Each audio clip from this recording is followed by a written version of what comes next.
The next type of exponential function or exponential equation that we want to solve is when we have exponents on both sides. This is going to be a little bit different. We're not going to introduce a log like we did in the last one. Instead, what we're going to do is we're going to use some exponent properties, and we're going to get our exponent, our bases, to be the same. All right, so what that might look like, let's say, for example, we had the problem 5 to the x plus 9 equals 125 to the 2x minus 1. So when I first look at this, I notice this one looks different than we had before because I do have a base on each side. The easiest way to also think about this is, instead of thinking of the bases, think about I have exponents on both sides. So remember that most of our properties are general properties of logs and exponents, where that the same bases will cancel. So somehow I need to make this base of 5 and this base of 125 be the same.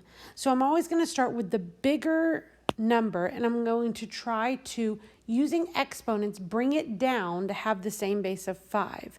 So I want to think about, is there a way to say 5 to some power instead of saying 125? Well, I can.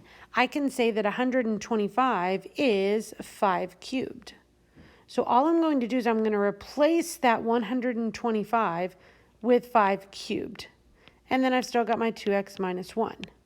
All right, so now I see that I have the same base on both sides. So I can use my property where the same bases are going to cancel.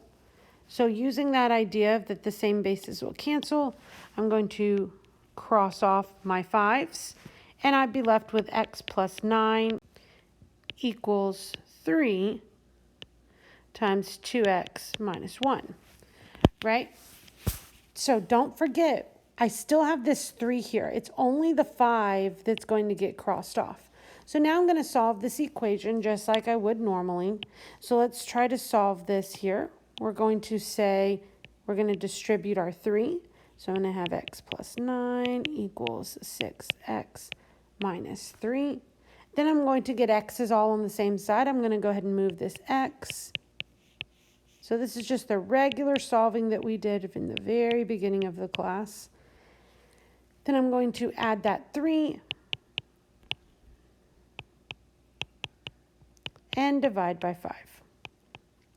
So x is going to equal 12/5, or you can write it into a decimal, either way.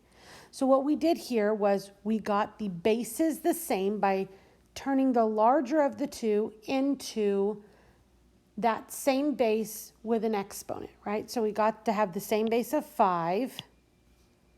It's just that this 125 became 5 cubed. Then we crossed off our bases and continued to solve. So let's try another example. Let's say that we had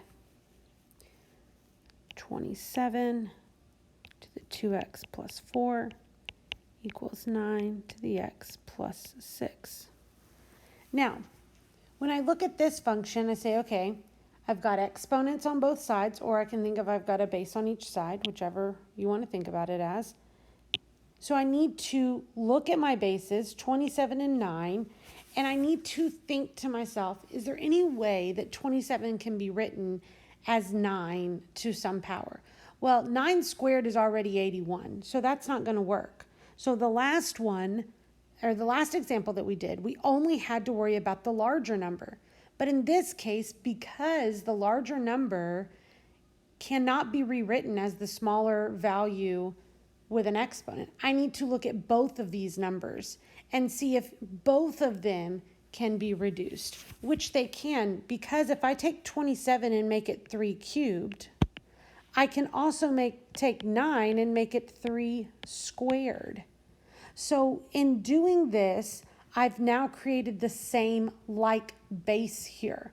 So sometimes it's not enough to just change the larger of the two. Sometimes I have to change both of them down to a smaller number and an exponent. All right, so now that I've got the same base, I can cross off their base. So I'm going to cross off this 3 and cross off this 3. So now I have the equation 3, 2x plus 4 equals 2x plus 6. All right, so now I'm just going to solve like normal. I'm going to go ahead and distribute here. So I'm going to have 6x plus 12. I'm going to distribute here. So I have 2x plus 12. I'm going to subtract my 2x.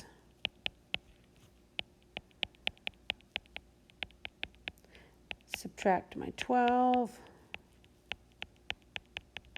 Divide by 4. So I get x to equal 0. Right, so when I'm solving with exponents on both sides, I need to make them have the same base using those exponents. The most common mistake people will end up making is they'll use this, say for example, this 9, and they'll write 3 squared, but then they'll think about it as 3 times 2. No, I have to use a base, which means I'm using exponents. Right, so once I use those exponents, get them to be the same, I'll cross off my bases and I'll continue to solve it just like normal.